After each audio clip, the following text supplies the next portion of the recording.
السلام علیکم. شرائع دستور سے میں ہوں عبدالقیوم صدیقی اور ایک مرتبہ پھر ہمارے ساتھ ہوں گے جسٹس خلیل الرحمان رمدے, سپریم کورٹ کے سابق جج.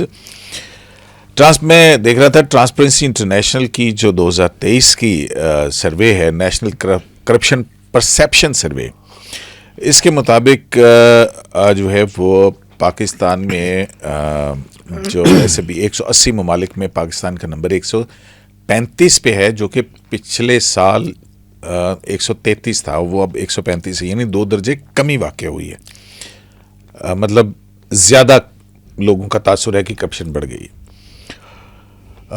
اس سروے کے مطابق جو 2023 کا ہے ٹرانسپیرنسی انٹرنیشنل کا, اس میں جو ہے پولیس کو سب سے زیادہ کرپٹ شعبہ قرار دیا گیا ہے. ٹھیکہ داری اور معاہدے جو ٹینڈرنگ اینڈ کانٹریکٹنگ جو ہے اس شعبے میں وہ دوسرے نمبر پر ہے. اور اس سروے کے مطابق عدلیہ جو ہے وہ کرپشن میں تیسرے نمبر پر ہے. تو نیشنل اکاؤنٹیبلٹی بیورو بھی ہے ہمارے ہاں, اور اینٹی کرپشن لاس بھی ہیں. ہم نے دیکھا بہت بڑے بڑے مقدمات بنتے رہے, اور پھر بڑے وہ کہتے ہیں کہ بڑی مچھلیاں, کسی بڑی مچھلی کو ہم نے اس شکنجے کے اندر آتے ہوئے, اور کوئی ایسا کیس جو کہ موجود ہو ہمارے سامنے ایک ٹیسٹ کیس کے طور کے اوپر, تو ایسا کیوں ہے اور یہ کرپشن کم ہو کیسے سکتی ہے, اس پر بات کریں گے. جیسا کہ ہم نے اپنے پچھلے بلاگ میں آپ سے وعدہ کیا تھا جب ہم نے کنکلوڈ کیا تھا اپنا پروگرام رمدے صاحب کے ساتھ, کہ اگلی نشست کے اندر اینٹی کرپشن ڈرائیو کیسے چل سکتی ہے, کرپشن میں کمی کیسے ہو سکتی ہے, اس کے لیے کیا کرنا چاہیے. تو بات کرتے ہیں جناب جسٹس خلیل الرحمان رمدے صاحب کے ساتھ. السلام علیکم سر. وعلیکم السلام sir. Sir thank you very much. ایک مرتبہ پھر آپ اور ہم ہیں, اور جیسا ہم نے اپنے پچھلے گزشتہ ولاگ کے اندر ذکر کیا تھا, اب یہ دیکھیں یہ جو ٹرانسپیرنسی انٹرنیشنل ہے, یہ اس طرح کے سروے ہیں, کیا پرسیپشن بن رہا ہے ہمارا؟ بہت گھٹ گیا. کیا کریں صدیق صاحب؟ اس کے کرنا بہت آسان ہے. کیسے آسان ہے؟ میں بتاتا ہوں. صرف کرنے کی نیت ہونی چاہیے, اور جیسے کہتے ہیں کہ when there is a will there is a way. تو آپ کہہ رہے ہیں کہ 78 سال 80 سال سے جو ہے اس ملک کے اندر کرپشن ختم کرنے کی کسی میں ول ہی نہیں تھی؟ نہیں, نہ عدلیہ میں, نہیں بالکل. دیکھیے نہ عدلیہ, حکومتوں میں. دیکھیے عدلیہ کرپشن ختم نہیں کر سکتی, ملک میں کرپشن ختم نہیں کر سکتی, لیکن اپنے شعبے میں وہ یہ کام کر سکتے ہیں. تو دیکھیے عبدالقیوم بھائی, بات یہ ہے, یہاں تو عدلیہ میں بغیر پیسے دیے نچلی عدالتوں میں آپ کو بھی پتہ میں ہے کیا اس ہوتا ہے. بات سے بالکل قطعی انکار نہیں کرتا, بالکل ایسے ہی ہے, بالکل ایسے ہی ہے, اور 100% ایسا ہے. شاید کوئی ایکسیپشنز ہوں, especially in the lower judiciary, subordinate judiciary. لیکن بات یہ ہے کہ آپ کے جو ذکر کیا اس میں 2-3 چیزیں میرے ذہن میں آتی ہیں. ایک تو یہ کہ کرپشن کیا ہے اور کیوں نہیں ہونی چاہیے, اور دوسری بات یہ ہے کہ کیا کیا جا سکتا ہے کرپشن کو ختم کرنے کے لیے. کیونکہ جب تک ہم یہ نہیں سمجھیں گے کہ یہ کرپشن کیوں ختم ہونی چاہیے اور یہ کیوں نہیں ہونی چاہیے, اس وقت تک ہم آگے نہیں چل سکتے. دیکھیے میں چھوٹی سی مثال دیتا ہوں, بہت عام فہم ہے, کہ ایک کوئی مشین, مثلا ایک موٹر کار بنائی کسی نے. اب وہ جو موٹر کار بنانے والا ہے وہ باقی باتوں کے علاوہ یہ بھی بتاتا ہے کہ اس میں پٹرول ڈالنا ہے, اور اگر آپ اس پٹرول کی بجائے وہاں گٹر کا پانی ڈالتے رہیں اس کی ٹینک میں, تو وہ موٹر چلے گی؟ بالکل نہیں. آنسر از نہیں. اب یہ جس کو ہم انسان کہتے ہیں, لیکن وہ موٹر جو ہے اس میں ڈیزل میں یا وہ مکس کر کے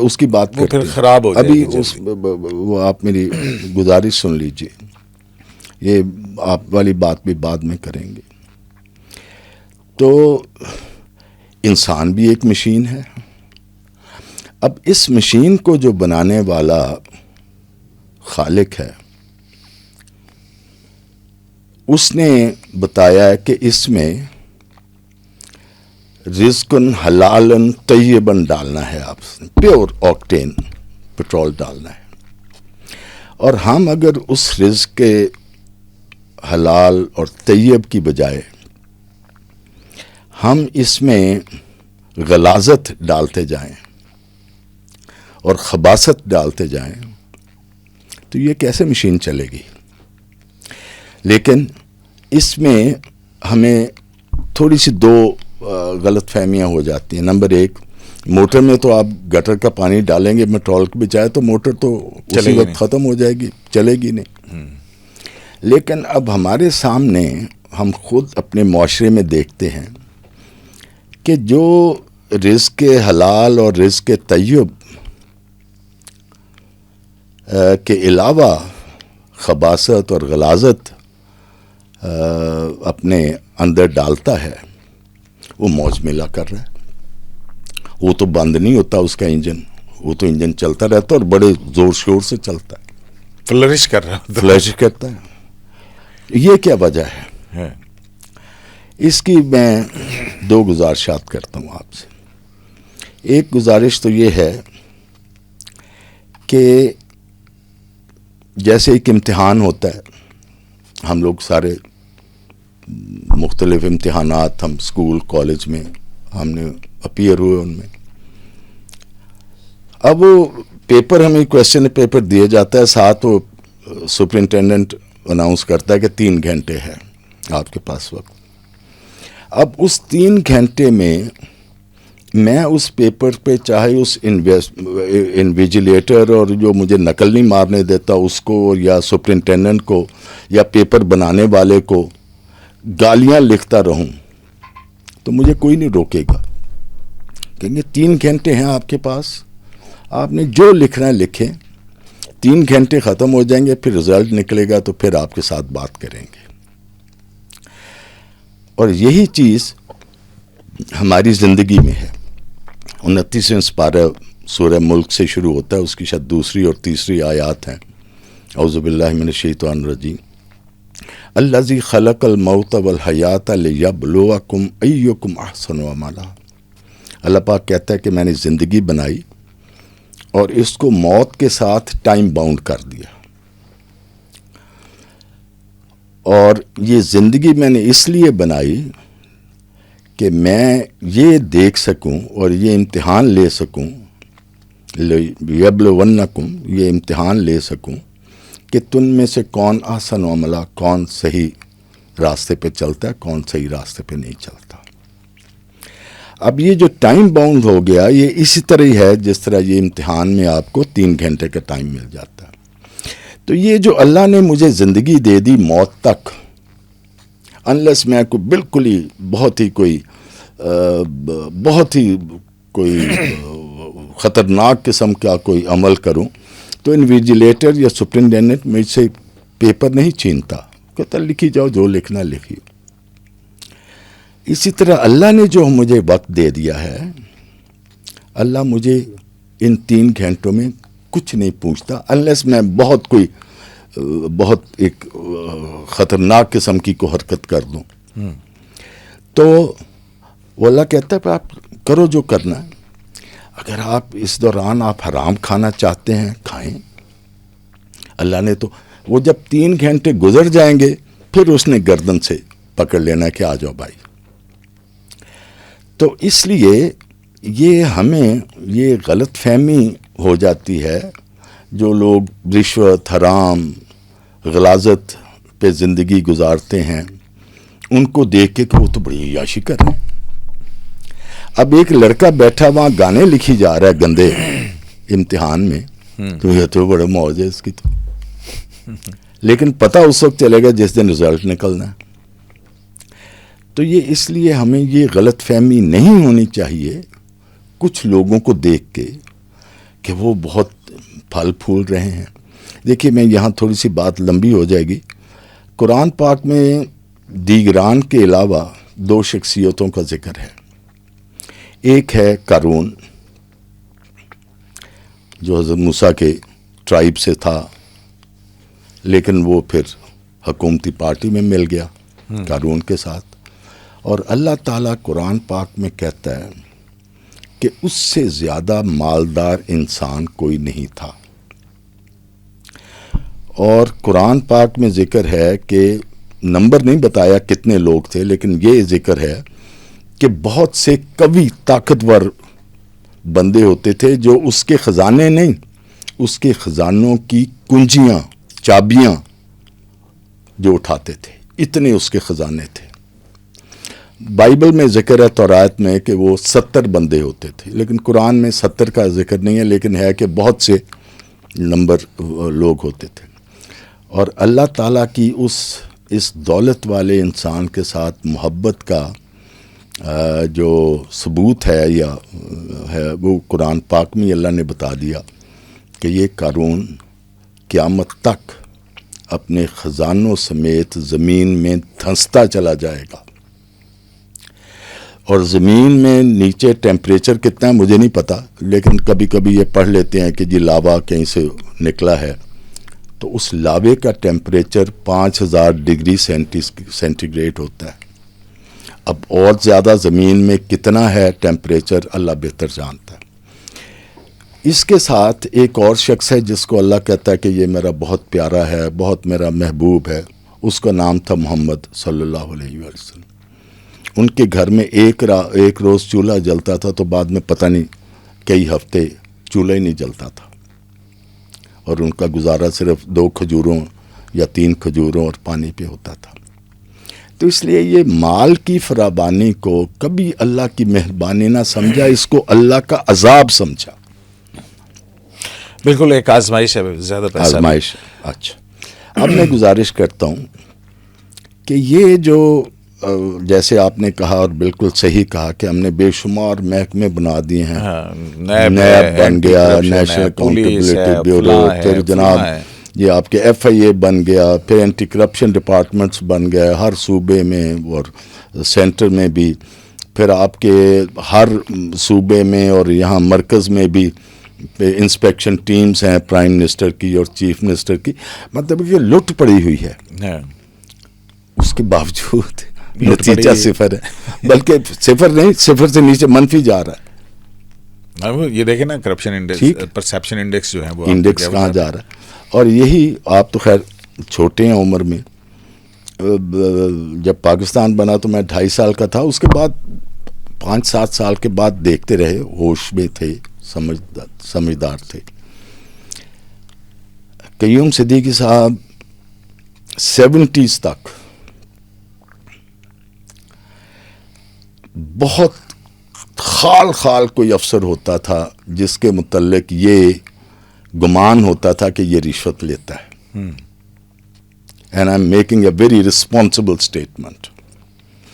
اور لوگ افسر تو چھوڑیں، عوام بھی ان کے ساتھ انٹریکٹ کرنا یا ملنا جلنا پسند نہیں کرتے تھے. آج اس کے بعد جب سے یہ ہماری حکومت آئی ہے تو اس کے بعد اب حالت یہ ہے کہ ہم ڈھونڈ کے جاتے ہیں ان کے پاس جو رشوت کھاتے ہیں اور جن کے پاس بہت سامان تعیش ہے. تو یہ بدقسمتی ہے ہماری. اور آپ دیکھیے پھر انسان اگلے روز آپ بات کر رہے تھے اور کرپشن کی بات وہیں سے پھر چلی تھی کہ ہمارے ملک میں خرابی کیوں ہے، ہمارا ملک کیوں نہیں ترقی کر رہا. آپ دیکھیے بظاہر تو ترقی کر رہا ہے، مطلب موٹر ویز بن رہی ہیں، آپ نیوکلیئر اسٹیٹ ہیں، بسیں جو ہیں وہ نئی آ گئیں، وہ کسی زمانے میں بالکل درست ہے. ٹھیک ہے، مختلف شعبے ترقی بھی کر رہے ہیں. بالکل درست ہے. IT ٹیکنالوجی اور اس ساری چیزیں ہیں. آج کی نوجوان نسل جو ہے وہ بالکل درست ہے. لیکن مجھے یہ بتائیے کہ ایک جو غریب آدمی ہے کسی گاؤں میں, کسی محلے میں, کسی گلی بازار میں, اس نے تو آئی ٹی نہیں کھانی, اس کو تو اپنی زندگی تو کی. دودھ والا پانی کیوں ملاتا ہے دودھ میں؟ ٹھیک, آپ پٹوار خانے سے شروع ہو جائیں, تھانے سے عدالتوں میں آ جائیں, آگے انکم ٹیکس میں چلے جائیں, کہیں بھی آپ چلے جائیں آگے. آج آپ نے دودھ ملانے والے کی بات کی, وہ دودھ ملانے والے سے شروع ہو جائیں. یہ جتنی بھی ہر جگہ کرپشن ہے, دودھ ملانے والا کیوں دودھ میں پانی ملاتا ہے؟ محکمہ بنا ہوا ہے, بالکل بنا, محکمہ فوڈ ہے بنا ہوا. احادیث بھی ہیں سارے, احادیث چھوڑیں گی آپ, ہے کہ من غش فلیس منا, وہ ہم میں سے نہیں ہے. من غش فلیس منی, ٹھیک ہے نا, وہ تو آپ چھوڑ دیں, وہ تو پڑھتا کون ہے یا سنتا کون ہے. ہمیں تو وہ ہے کہ کسون سامنے نظر آتا ہے. نہیں تو کسون والے بھی تو ہیں, وہی نا. اب دیکھتے ہیں ہم, اتھارٹی بن گئی ہے فوڈ اتھارٹی, آج سے نہیں مدت سے بنی ہوئی ہے. فوڈ اسٹاف کنٹرول ایکٹ مدت سے شروع سے بنا ہوا ہے, اور اس میں وہ میں بچپن میں دیکھتا رہا ہوں, باقاعدہ وہ فوڈ والے آتے تھے, وہ دکانوں پہ دودھ, ان کے پاس لیکٹومیٹر ہوتا تھا یا کیا ہوتا تھا, وہ دودھ چیک کرتے تھے کہ اس میں کتنا پانی ہے کتنا نہیں. اور اس وقت تو پانی بھی صاف ہوتا تھا, اب تو پتہ نہیں وہ کہاں سے گندے نالے کا پانی ڈالتے ہیں یا کون سا پانی, پتہ نہیں کون سے کیمیکل سے دودھ بن رہا ہوتا ہے, کون سے کہتے ہیں یوریا سے, اور ان سے دودھ بن رہا ہے آج. اور یہ جو آپ چائے پیتے ہیں, مجھے پتہ نہیں, کہتے ہیں جی اس میں یہ جو گھوڑے کی لید ہوتی ہے وہ اس میں ڈالتے ہیں, اس کا رنگ وہی ہوتا ہے. مجھے نہیں پتا اس کا. مرچوں میں کیا شامل کرتے ہیں. اب یہ کہنے کو تو ہم ایک مسلمان اسلامی ملک ہیں, نعرہ تکبیر بھی ہم لگاتے ہیں, لیکن یہ جو آپ نے ابھی حدیث کا ذکر کیا, وَمَنْ غَشَّ فَلَيْسَ مِنِّي, وہ کتنے لوگوں کو ہم سمجھاتے ہیں. کتنی آپ نے جمعے کی جو واضح ہوتی ہیں, ہزاروں لاکھوں مساجد ہیں, اس میں ہمارے علماء ہیں, بڑے جید قسم کے تقاریر کرتے ہیں. تو ہم کریں کیا؟ ہم تو یہ دیکھتے ہیں ہماری سیاسی قیادت جو ہے اس کے اوپر بڑے بڑے کرپشن کے الزامات لگتے ہیں. بالکل ہیں, پتہ نہیں کیا کچھ بالکل ہیں, بالکل ہیں. تو کیا, کیسے, کہاں سے, کدھر سے شروع کریں, کیسے ختم ہوگا یہ؟ دیکھیے بات یہ ہے, مطلب آپ یہ پی ایچ ڈی پیس دیکھ لیں اور ترقی دیکھ لیں, آپ کو پتہ لگ جائے گا کہ جناب یہ فلاں کی ممبر تھی, یہ اتنا اس کو فنڈ گیا, اس میں سے کیا ہوا, لیکن کوئی جواب دہی نہیں ہے. بالکل ٹھیک. کیسے ہو یہ سارا کچھ؟ اب اگلے روز میں کہیں جا رہا تھا تو سڑک بڑی خراب تھی, ٹوٹی ہوئی تھی, تو وہ ایک بہت بڑے ٹھیکیدار تھے, وہ میرے ساتھ تھے, کیونکہ میں ادھر جا رہا تھا اپنی یونیورسٹی کی طرف, سیاچن گلیشیئر کی طرف. تو وہ جو ہماری یونیورسٹی کے ٹھیکیدار تھے وہ ساتھ بیٹھے تھے جو بنا رہے تھے. میں نے کہا عدیل یہ کیا یار آپ لوگ؟ کہتا ہے سر ہمارا کیا قصور ہے. میں نے کہا کیوں نہیں قصور, کس کا قصور ہے؟ کہتا ہے جی 10% جو بھی ایسٹیمیٹ ہوتا ہے کسی پروجیکٹ کا, مثلا سڑک بننی ہے, اس کا ایسٹیمیٹ بنا کہ جی اس پہ 100 روپیہ لگے گا, اس میں 10% مجھے دینا پڑتا ہے وہ ٹھیکہ سیکیور لینے کے لیے. ٹھیک ہو گیا. اس کے بعد اس نے مجھے گنایا کہ یہاں سے لے کے ایک چپراسی سے بلڈنگ اینڈ ورکس کے اس کے محکمے سے لے کے پھر آڈٹ آفس تک, اکاؤنٹنٹ جنرل جو بھی اس کا اے جی آفس ہے, وہاں تک چیک جب میں نے لینا ہوتا ہے ڈلیوری کا, مجھے اس میں 49% وہاں سارا خرچ ہوتا تھا, میرا دینا پڑتا مجھے. اور باقی 51% کے اندر سے میں نے سڑک بھی بنانی ہے, ہاں, اور روٹی بھی کھانی. دیکھا نا, اب ایک زمانہ تھا جب یہ بات کر رہا تھا, اس وقت تو انٹرسٹ ریٹ 30% تھا, آج کل شاید 8-10% ہے. چلو اس میں سے 10% تو اس نے بینک کو دینا ہے, جو اس نے انٹرسٹ دینا ہے. پھر اس نے خود بھی روٹی غریب نے کھانی ہے, وہ کو اللہ واسطہ تو نہیں کام کر رہا. تو کہتا تھا جی کہ 18-20% سے زیادہ, اگر 100 روپے کا ٹھیکہ ہے تو مجھے 18-20% روپے سے زیادہ ہم اس پروجیکٹ پہ نہیں لگا سکتے. تو کہاں سے پھر ترقی ہونی ہے اور کہاں تو سے یہ وہی تو یہ ہے نا کہ کہاں روکیں، کیسے روکیں. کوئی دیکھیں مطلب اس آپ کہہ رہے ہیں کہ اس کو روکنے کی کوئی وہ نہیں ہے. آپ کے اوپر سے نیچے تک آوے بگڑے ہیں. ہاں بالکل بگڑیا ہوا ہے. کسی کو 1 منٹ لگے گا آوے کو ٹھیک کرتے ہوئے، صرف ول چاہیے.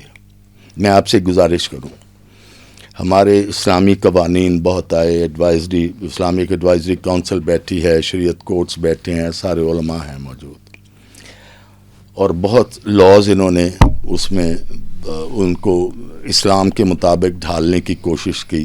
بہرحال اس پہ میری ریزرویشنز ہیں کہ اس کا نتیجہ کیا نکلا، لیکن بہرحال اللہ تعالیٰ کی نظر میں جو سب سے سنگین جرم ہے اس دنیا میں وہ فساد فی الارض ہے.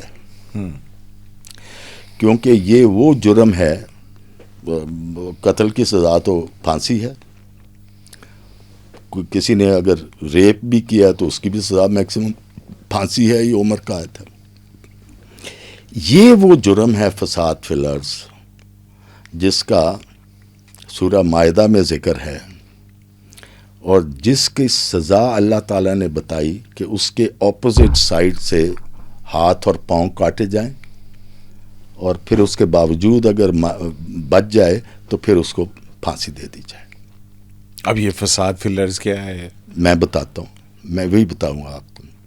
اب یہ ایک بہت بڑے شخص، میں ان کا نام لینا مناسب نہیں سمجھتا، ان سے جب میں نے اس کا ذکر کیا تو انہوں نے فوراً مجھے وہ سورہ مائدہ کی 33 نمبر ورس نمبر 33 پڑھ انہوں نے مجھے سنا دی، زبانی ان کو حفظ تھی. اب فساد فی الارض کیا ہے؟ میں نے 1992 میں، میرا خیال 1992 ہی تھا، ایک مرڈر کیس میں ہائی کورٹ میں، کیونکہ وہ سیکشن 311 جو پی پی سی کا بنا ہوا ہے کہ اگر فساد فی الارض میں وہ جاتا ہو تو اس میں اگر ورثاء کمپرومائز بھی کر لیں تو اس کے باوجود سزا دی جا سکتی ہے. تو اس سلسلے میں میں نے فساد فی الارض میں نے کوشش کی ڈیفائن کرنے کی. اب فساد فی الارض کیا ہے؟ آپ خود سوچ سکتے ہیں کہ جس سے معاشرے میں فساد کیا ہے. اب وہ ڈاکٹر استعمال کرتے ہیں کہ جی آپ کے خون میں فساد ہے، وہ فشار ہے، بلند فشار بھی ہے اور فساد بھی ہے. فشار ہے کہ بلڈ پریشر کو فشار کہتے ہیں، فساد کہتے ہیں جو اس خون میں خرابی پیدا ہو جائے، اس کی کمپوزیشن بدل جائے، خون کی ہیموگلوبن کم ہو گیا، ریڈ بلڈ سیلز کم ہو گیا، فلاں ہو گیا. یہ تو ہر وہ ایکٹ یا عمل جس سے معاشرے میں خرابی پیدا ہو، فساد پیدا ہو. فساد یہی نہیں ہوتا کہ ڈانگیں سوٹے لے کے آپ یا بندوقیں لے کے کھڑے ہو جائیں تو وہ فساد ہے. آپ مجھے بتائیے کہ جس سے معاشرے کی یا کسی اسٹیٹ کی ایگزسٹنس کو جس چیز سے خطرہ ہو جائے وجود کو، اس کو ہم فساد کہیں گے. آپ مجھے بتائیے کہ اگر ٹیکس نہ دیں لوگ تو آپ کا ملک چل سکتا ہے؟ آپ روٹی کھا سکتے ہیں، زندہ رہ سکتے ہیں؟ اگر لوگ ٹیکس دینا نہ کریں تو اس لیے evasion of tax is the worst form of فساد فی الارض. دیکھیں جس کو ہم فساد سمجھتے ہیں، دہشت گردی ہے یا قتل و غارت ہے، اس سے تو چلو اللہ نہ کرے خدا کبھی ایسا ہو 2 بندے 4 بندے 10 بندے 20 بندے مر جائیں گے. اگر ٹیکس نہ ایویژن نہیں تو پوری قوم مر جائے گی. تو لیکن ٹیکس کی بھی تو کوئی شرح ہونی چاہیے نا. جو بھی ہو، میں کہتا ہوں کہ اگر آپ دیکھیں اور پھر یہ بھی نہیں پتا کہ یہ ٹیکس جو میں دے رہا ہوں یہ لگے گا بھی کہ نہیں لگے گا. وہ کیوں؟ کرپشن کی وجہ سے، ورنہ کیوں نہ لگے. دیکھیے شرح ہمارے یہ سارے کرپشن کی وجہ سے شرح بڑھ رہی ہے، کیونکہ جو دینے والے ہیں ان کا تو بیڑا غرق ہو جاتا ہے، پھر ان کو اور نچوڑتے ہیں اور ان کا ٹیکس بڑھا دیتے ہیں. جو نہیں دیتے ان کو پوچھنے والے کوئی نہیں. تو یہی تو ہے. اور کروڑوں اربوں، اس کی وجہ کیا ہے؟ کرپشن. کرپشن ہر برائی کی جڑ ہے, ہر برائی کی ماں ہے کرپشن. نہیں, لیکن وہ یہ اعتماد کا فقدان بھی تو ہے نا, کہ میں ٹیکس دینے کے لیے تیار ہوں, لیکن جب میں جاتا ہوں وہاں پہ تو ایک شخص مجھے کہتا ہے اتنا ٹیکس کیوں دے انڈیا, گل کریے. کرپشن ہی آ گئی نا. ہاں, اگر تو کرپشن کوئی سسٹم اس طرح ان پلیس نہیں ہو سکتا؟ کچھ نہیں, میں اب آپ کو بتاتا ہوں, کریے کی میں بتاتا ہوں کی کریے. اب یہ کرپشن جو ہے اس میں دیکھیں, ٹھیک ہے وائلنس آ جاتا ہے, ٹیررزم آ جاتی ہے, اسی میں آپ کی ٹیکس ایویژن آ جاتی ہے, اسی میں آپ کی کرپشن آ جاتی ہے, اس میں آپ کا یہ اللہ تعالیٰ کا ایک نظام ہے. آپ دیکھیے اگر انوائرمنٹ آپ کی ساری غلط ہو جائے, پولیوٹڈ ہو جائے, تو وہ فساد پڑے گا, خرابی ہوگی ملک میں یا نہیں ہوگی. تو انوائرمنٹ جو ہے اس کو نقصان پہنچانا بھی فساد فلرز کے زمرے میں آتا ہے. یہ میں نے ڈیفینیشن دی ہوئی ہے ہائی کورٹ کے, میرا ججمنٹ ہے, مجھے اب اس کا ایگزیکٹ نمبر وغیرہ یاد نہیں, لیکن 1992 میں دیا تھا. لیکن رمضان صاحب پھر آپ ہر کسی کا ہاتھ پاؤں تو نہیں کاٹ سکتے نا. میں بتاتا ہوں یہی تو خرابی ہوتی ہے کہ آپ جیسے نیک لوگ اور پڑھے لکھے لوگ سمجھتے ہیں کہ جی ہاتھ کاٹ دیں تو اس سے کام کر. بھائی صاحب بات سنیں, میں چلیے اسلام کی بات چھوڑتا ہوں, میں عام دنیا کی بات کرتا ہوں. میں سنگاپور بہت عرصے سے جاتا ہوں کیونکہ میں بیٹی داماد وہاں ہوتے تھے, میں 10 سال ریگولرلی جاتا رہا. وہاں مجال ہے کوئی ایک پینی کو کسی سے لے جائے کرپشن. نہیں, ابھی میں وجہ کیا تھی؟ ابھی میں پچھلے دنوں ایک خبر بھی پڑھ رہا تھا کہ جاپان کے اندر یہ ٹول پلازا جو ہے اس کا سسٹم خراب ہو گیا. کیا ہوا, تو لوگ جو ہے وہ ایک دن جو ہے وہ اس کا ہوئے, تو لوگوں نے گھر پہنچے اور اپنی آن لائن پیمنٹس کی, جو ٹول پلازا انہوں نے دینا یا ٹیکس یہ وہ کافر ہیں, یہ وہ کافر ہیں جنہوں نے آگ میں سڑنا ہے, اور ہم وہ مسلمان ہیں جن کو پتہ نہیں کتنی حوریں ملنی ہیں اور ہمیں پتہ نہیں کیا کیا ملنا ہے. حور پہ وہ مولانا طارق جمیل بھی حور کی ایک ڈسکرپشن دیتے ہیں. معاف کرے جی, بس چھوڑیں حور کی, وہ مولانا صاحب کو ہی پتہ ہوگا حور کی ڈسکرپشن. اللہ رسول نے تو صلی اللہ علیہ وسلم نے تو کوئی ڈسکرپشن نہیں بتائی, اور نہ ہی ان کا وہ بتایا کہ کتنی ہر ایک کو ملنی ہے.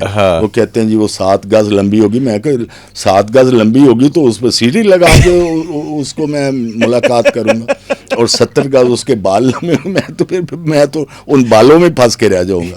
وہ ایک شعر بھی ہے نا, شیخ جی آپ کے ارادوں پہ خود مشیت کو شرم آتی ہے, آپ سجدے میں سر جھکاتے ہیں اور جنت میں کام جاتے ہیں. بالکل ٹھیک بات.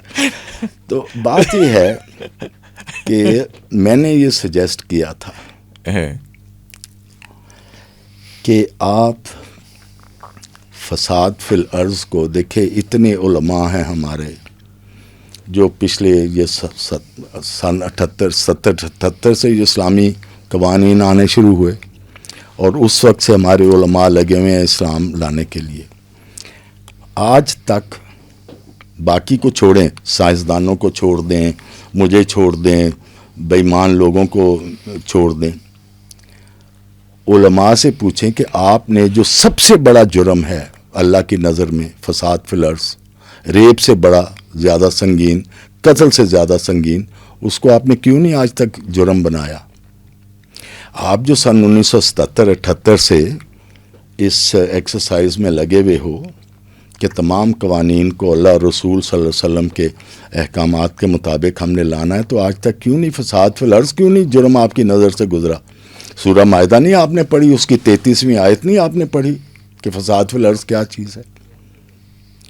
آپ ریپ کے پیچھے پڑے رہتے ہیں یا فلاں کے پیچھے پڑے رہتے ہیں, وہ تو انگریز بھی پڑا رہتا ہے. قتل ہر اس میں معاشرے میں جرم ہے, ریپ ہر معاشرے میں جرم ہے. لیکن جیسے بات یہ کہ قانون تو بنتے ہی چلے جاتے ہیں, جتنے مرضی آپ قانون بنا لیں, مسئلہ اور معاملہ تو کچھ اور ہے. صدیق صاحب آپ دبئی ولایت گئے پہلے میری گرانٹ, اور سر میری بات سنو, آپ دبئی گئے ہو, ولایت گئے ہو, جی ہاں ٹھیک ہے, وہاں جا کے دیکھا ہے کہ کوئی لال بتی میں سے گزرتا ہے یا کوئی اوور سپیڈنگ کرتا ہے؟ کوئی دیکھا ہے کسی کو؟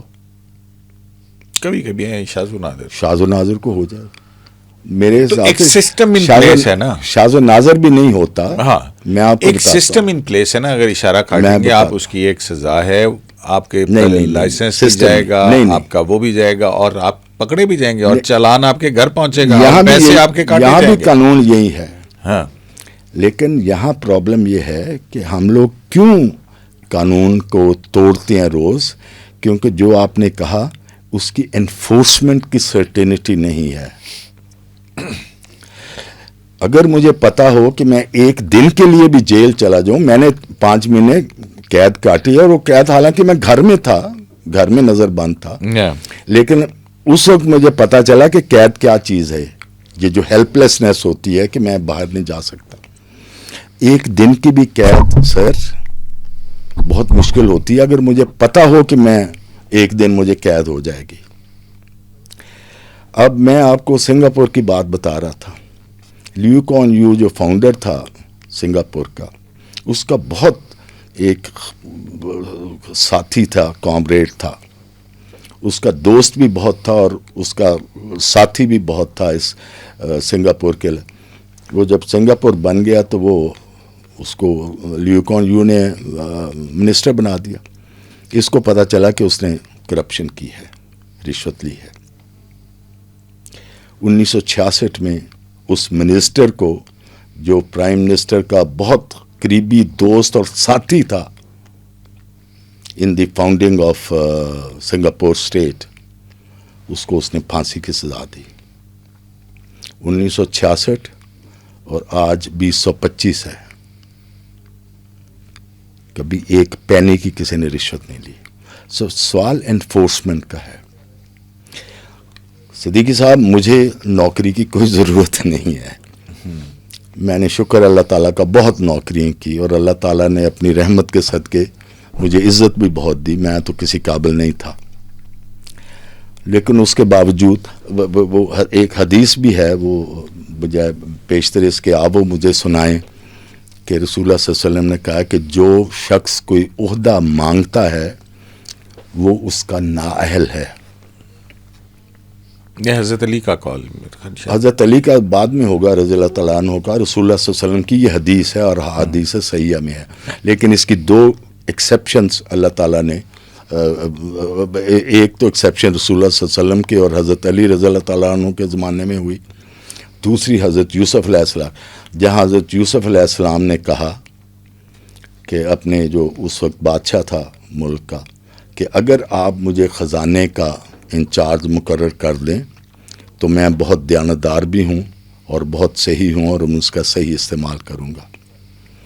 دوسرا, حضرت علی نے جب حضرت عمر کی شہادت ہوگی, اس کے بعد سوال تھا کہ حضرت عثمان بنے خلیفہ یا حضرت علی بنے, تو دونوں نے خواہش کا اظہار کیا.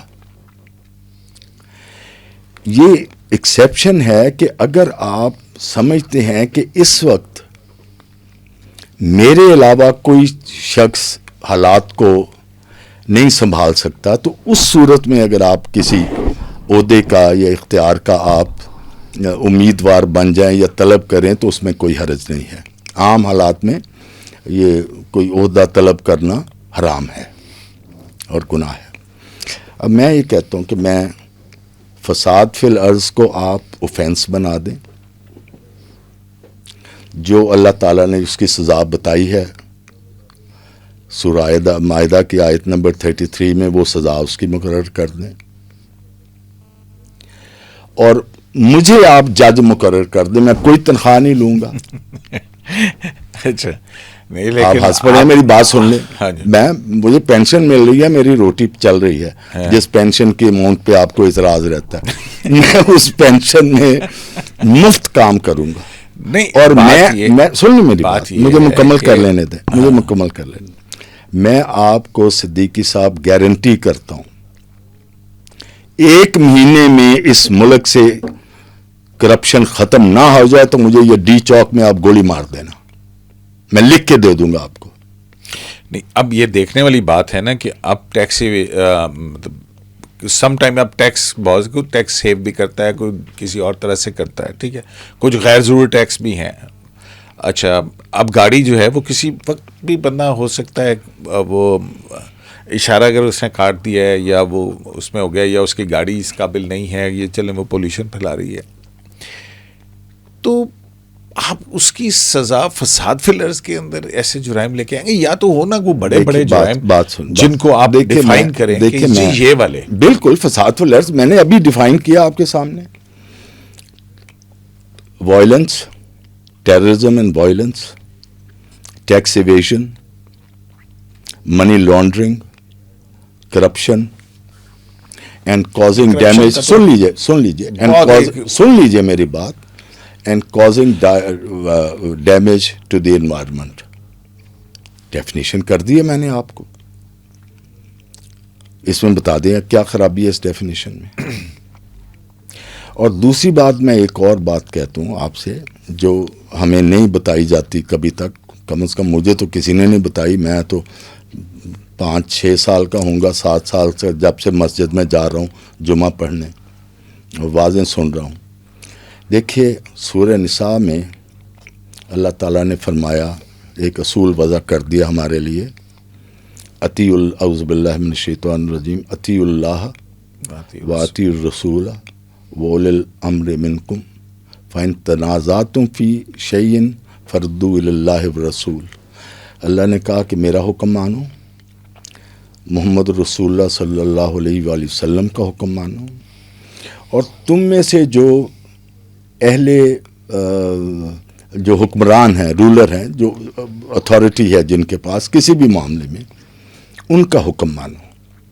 اور یہ جو رولر کا حکم ماننے کا حکم ہے اس کو اللہ تعالیٰ نے کنڈیشنل کر دیا کہ اگر وہ فَإِن تَنَازَعْتُمْ فِي شَيْءٍ فَرُدُّوهُ إِلَى اللَّهِ وَالرَّسُولِ, کہ اگر جو تم سمجھو کہ یہ اس کا اللہ اور اس کے رسول صلی اللہ علیہ وسلم کے حکم کے مطابق نہیں ہے, ان کے منافی ہے یہ قانون یا حکم جو ہے رولر کا, تو پھر جو اللہ اور اس کا رسول ہے اس کا حکم مانو. اس حد تک پھر آپ کو رولر کا حکم. اب مجھے یہ بتائیے, آپ نے کہا جی لال بتی میں سے گزر گیا, اب میں سب کو بتاتا ہوں جہاں جہاں میری پہنچ ہے کہ بھائی اگر آپ لال بتی کو کراس کرتے ہو یا موٹر وے پہ سپیڈ لمٹ کو آپ توڑتے ہو تو یہ صرف ٹریفک اوفینس نہیں ہے, یہ گناہ ہے, اور قیامت کے دن اس کی سزا مجھے بھگتنی پڑے گی. کیونکہ اللہ تعالیٰ نے کہا کہ جس طرح میرا حکم تم نے ماننا ہے اور اس کی حکم عدولی کی تمہیں قیامت کے روز سزا ملے گی جو گناہ ہوگا, اسی طرح حاکم کا بھی حکم ماننا ہے, اور اگر اس کا حکم تم نہیں مانو گے تو وہ اسی طرح گناہ ہے جس طرح اللہ اور رسول اللہ صلی اللہ علیہ وسلم کا حکم نہ ماننا گناہ ہے. یہ آج تک کبھی کسی نے بتایا؟ تو یہ دیکھیں, جو حاکم نے ایک دفعہ, فرض کر لیجئے آپ ٹیکس کی بات کر رہے تھے, ٹیکس مقرر کر دیا, فرض کر لیجئے وہ مناسب نہیں ہے, نامناسب, اور حاکم جو ہے خود ٹیکس ایویژن کر رہا ہے, وہ خود کرے, اس کو بھی جہنم میں ڈالو. حاکم کو کوئی استثناء ہے؟ تو وہ کون کرے گا اسلام میں؟ میں کروں گا, مجھے بناؤ آپ قاضی, مجھے بناؤ اس کا اسپیشل کورٹ کا جج, میں کروں گا, کیوں نہیں کروں گا. اگر حضرت عمر کو پکڑا جا سکتا ہے کہ تم نے یہ چولا کرتا کہاں سے سل گیا تمہارا, تو آپ کا حاکم نہیں بن سکتا. پرائم منسٹر کو تو استثناء حاصل ہوتا ہے, اور استثناء کی بھی بات دیکھ لیں گے, سارے استثناء کی آفیشیل ڈیوٹی کے اندر اگر وہ کرتا ہے تو اس کو استثناء ہے آپ کے کانسٹیٹیوشن. پھر حاکم کو یہ کسی کو, چاہے وہ منسٹر ہے چاہے وہ پرائم منسٹر ہے, جو بھی ہے, اس کو یہ استثناء ہے کہ تم ٹیکس نہ دو. دیکھیں نا, یہ سوچنے والی ساری باتیں ہیں. یہ ہم لوگ, ہماری, آپ کا نہیں میں کہہ رہا, میں اپنا کہہ رہا ہوں کہ we have a very defeatist mentality, کہ ہم یہ نہیں کر سکتے. ہم شروع یہاں سے ہوتے ہیں کہ میں یہ نہیں کر سکتا, میں بہت کمزور ہوں. او بھائی کیوں کمزور ہوں؟ انسان کو اللہ تعالیٰ نے اتنا طاقت دی ہے, عقل دی, ہمت دی, سمجھ دی, پھر اللہ نے اپنی مدد کا وعدہ کیا ہے کہ میں اعوذ باللہ من الشیطان الرجیم